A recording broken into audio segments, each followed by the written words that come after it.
Hello again. Peter Saturday from Universal Dork. I'm back today, and I wanted to talk about some weirdo 1980s films that were made by this German director by the name of Roland Emmerich. Now, you might have known of this guy or heard of him before from a little film from the 90s called Independence Day with Will Smith. That was a giant blockbuster film, and he went on to do like the Godzilla film with Matthew Broderick that we all want to forget about. But this guy actually made a couple films in the 1980s that I think are really worth mentioning. One in particular that I really love called Making Contact.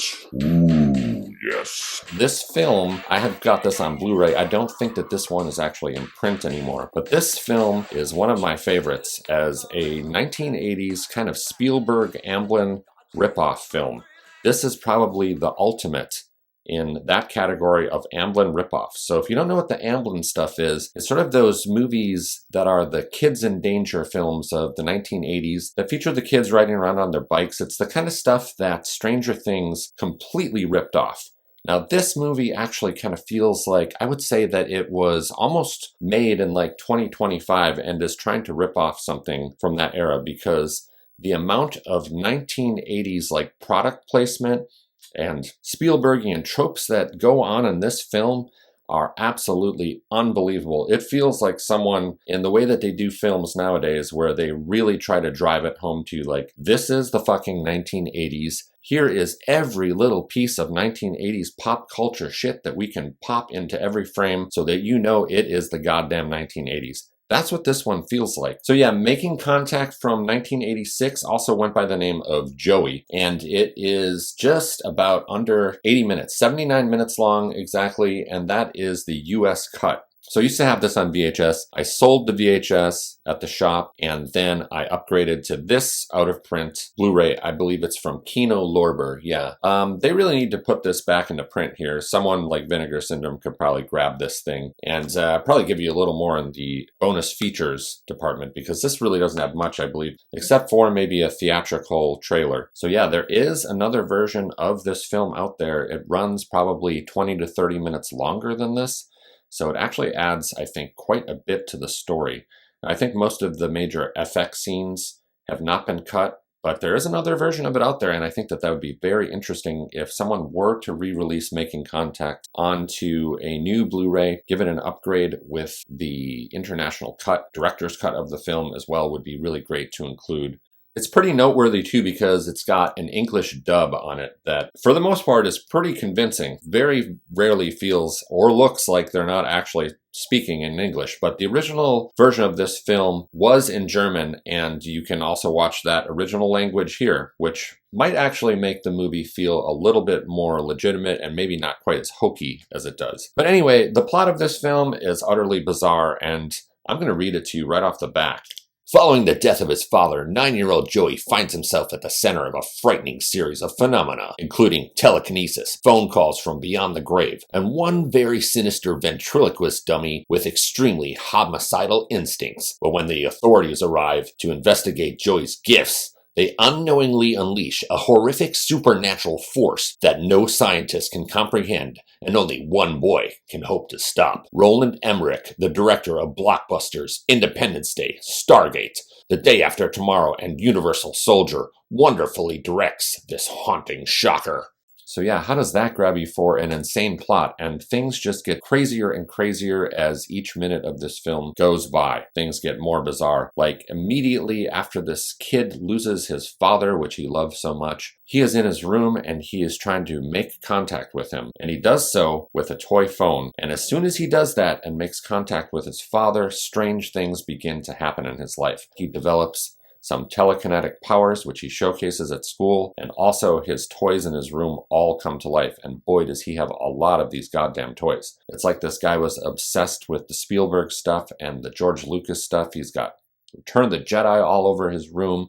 Every toy in the book, they all come to life in a scene that's eerily reminiscent of Poltergeist. In fact, I would say that this film probably lifts and rips off Poltergeist probably the hardest. Even got the scene where his closet sort of lights up and all of his toys are flying around his room. They come to life, and one of the toys in particular very strange plot point here is one of the toys, this little toy robot, actually comes to life and has a mind of its own, and actually, helps Joey in his journey here that goes way, way deep into the supernatural. So I don't want to give too much away about the plot here, but one of the most noteworthy things of this film, in my opinion, is the villain of this film, this fucking super spooky ventriloquist doll that comes to life that he discovers in this house next door that is abandoned. So Joey spends some time actually going into this abandoned house that is right next door to him. And now this is a kind of a thing that in the 1980s actually happened. Kids would go run around in abandoned houses. Because back then, you could go onto properties that had no one there probably for 20 years, and everything inside the house was still intact. Now, I know that because as a kid, I ventured into some of those abandoned houses myself. That was some creepy ass shit that you would never be able to get away with nowadays. So this film kind of incorporates that into its plot. That's where he discovers this super creepy ventriloquist doll with this deep voice that has it out for Joey. And let me just say right off the bat here that if there's anything that I love in a movie that will win me over right away is a ventriloquist doll come to life. And this one has one of the best. Loved evil ventriloquist dolls. They always freaked me out as a kid. This one in here brought to life in a very convincing way. So this thing lurks in that house and Joey ends up finding it. Things escalate very quickly from there where he's sort of in this battle against this evil entity that is dead set on destroying him. And his friends also enter the equation as well, and we get a little bit of a Goonies-style adventure with them. They actually decide to head into that abandoned house, and there is a chase sequence that happens where they're being stalked by some crazy spirits inside the walls of this house, and lots of different shenanigans that appear from all sorts of different corridors. It's a really well done 1980s sequence that just sort of has to be seen to be believed. We see, influences from E.T. that come into the film later, and it's funny. It's like you can see where this guy is pulling these certain influences in these certain scenes. They almost feel a little bit beat for beat. There's a scene in E.T. where E.T. gets sick and then the little boy is at home and all of the doctors come with their hazmat suits on and stuff. That sort of same thing happens in this film as well. But all of this leads to a really shocking, wonderful finale here that is just jam-packed with all of this, like these crazy effects, stop-motion animation, animatronics. Like I said, the living puppet is a real force to be reckoned with.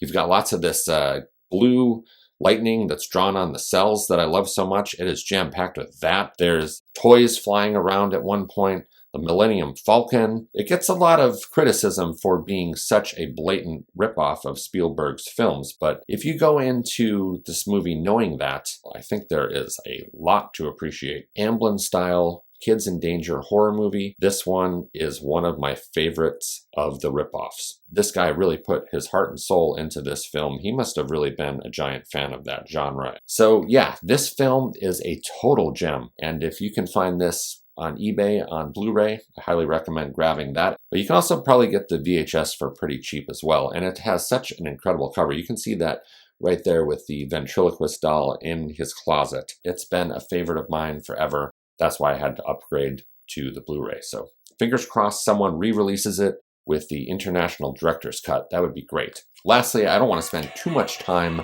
on this film because it's not nearly as good as Making Contact, but Ghost Chase does deserve to be mentioned because this film is utterly bizarre as well. It lifts heavily, probably a little more from John Hughes than it does as a full Spielberg ripoff, though it does feature plenty of Spielberg tropes. But this is really more of a John Hughes sort of teen comedy. I guess the characters in here, they really do feel like they're teenagers, but I guess they're supposed to be about 20 years old. Ghost Chase is from 1987. It was the next movie that Roland Emmerich did. He sort of claims that this film was the one that put the nail in his coffin in Germany for his filmmaking career. It was actually this film and another movie from 1990 called Moon 44, which I think has Stephen Jeffries in it from, Fright Night. You're so cool, Brewster. That guy. I believe he's in that movie, but this one really had the critics sort of critiquing Emmerich in a big way and not in a good way. Even though it's terrible, there's something about it that I kind of love as well. This plot is just so crazy, and the characters in here,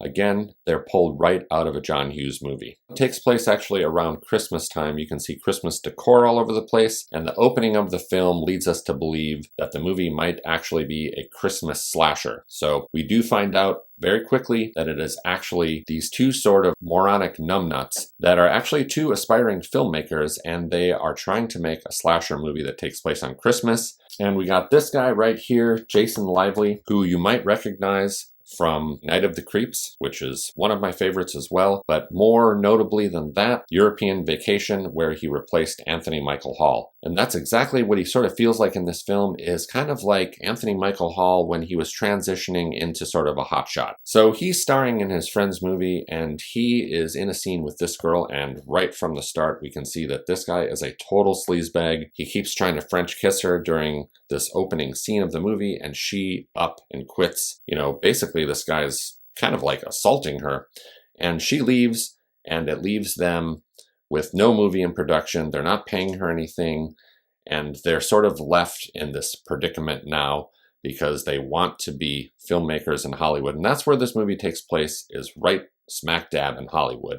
So these guys are already kind of off to this weird start, especially this guy having sort of like these weird kind of like Harvey Weinstein-like tendencies already. So that aspect of this film did not age very well. In fact, this character in this film, all I'm wanting to happen is for someone to come around the corner and just kick his ass. So the idiotic plot of this movie goes something like this. Teenage filmmakers Warren, Fred, and Lori know that money makes movies, and they desperately need more of it. They're counting on a hefty inheritance from Warren's grandfather, but receive only a pawn ticket, from which they exchange a suitcase full of junk and an old clock. From the second that that suitcase is in their hands, their lives are more action-packed than any movie they've ever made. Obviously, they haven't made many movies because there's not a lot of great action in this one. For inside are the clues to their grandfather's hidden fortune. To make matters worse, a powerful movie mogul wants the suitcase and will stop at nothing to snatch it away from them. So yeah, also noteworthy here is that Roland Emmerich obviously really wanted to capture that John Hughes vibe, so he got Paul Gleason, the principal from Breakfast Club. Remember, you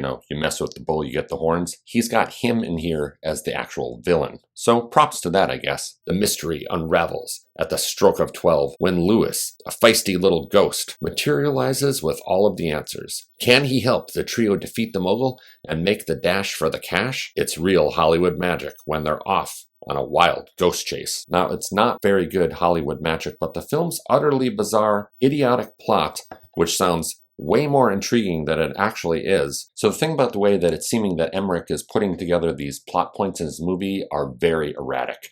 And that is actually a plus and a minus, because I do appreciate stuff that doesn't really seem to make any sense. And basically both plots of both of his movies here that I'm talking about, they seem very patched together from lots of different ideas, and he kind of just throws everything on the wall, and some of it sticks and some of it doesn't. And obviously Ghost Chase just does not stick. I mean, this Butler character is so random entering into this film, and him actually possessing the body of a strange animatronic puppet that they created is very perplexing. In fact, almost every plot point of this movie is so goddamn random. But there's still something sort of endearing about this film, because it does feature kind of a boatload of pretty impressive practical effects and cool sets, as well as all of that cool neon lightning and all of that shit, as well as a strange little animatronic sort of E.T.-like butler character that they're designing for one of their films, and that's where the ghost of this butler comes in and kind of possesses this dummy. Now, the interesting thing I would say about this movie and Making Contact, actually, is that I believe that this fucking ventriloquist doll from this movie is also this thing right here, because they look very similar. It looks like they went and took the ventriloquist dummy from Making Contact and put some sort of like rubber skin on it. It's about the exact same size of it, and I believe that this guy decided to use that thing again, make this thing come to life as some weird butler. I mean, some of the decisions in the narrative and plot in this movie are utterly moronic and not always in a good way. I think that maybe he designed the narrative and plot of this film using that ventriloquist doll from Making Contact. which is not a good way to make a movie. Ghost Chase essentially features a whole cast of numbnuts. This character comes to life. He kind of helps them on this adventure. I mean, this guy really has no purpose in the movie. Actually, none of them really have a real purpose. They're kind of just wandering around. I don't even really know why this thing is called Ghost Chase. Apparently, Ghost Chase has also a director's cut. From what I understand, they cut out about 22 minutes of the film to bring it down to a PG rating for US audiences. I'd be very curious to see how much more offensive, particularly the Anthony Michael Hall, Jason Lively character is in this film. I'm sure that in the director's cut, he probably goes the distance at being a total creep. So I don't know, I'm actually pretty perplexed at why this movie was made in the first place, and it is no wonder that this guy's career kind of derailed for a moment because of it. But it also led him to the United States to make pretty interesting career for himself and very successful career as well. I mean, he did just recently had made a sequel to Independence Day, so he is still out there making pretty big films. This one is probably going to be trapped on VHS forever because I can't imagine that anyone is going to step to the plate to release Ghost Chase. And don't let this little E.T. fucker fool you. This movie is a piece of shit. But there's something about it that I kind of like and still remain intrigued with. So that's what I've got for you today. A couple of bizarro films from the 80s. Exactly the type of stuff that I love covering on here. And if you're really intrigued and want to go a little bit further, check out Ghost Chase. It's a pretty sleazy little film filled with a lot of unlikable characters, some pretty impressive effects and sets, but an utterly idiotic plot that will leave you scratching your head. And that alone is worth the price of admission. Let me know in the comments any rip-off AMBLIN films or John Hughes rip-offs that you think that I should check out. All right. Have a great one, and I will see you next time.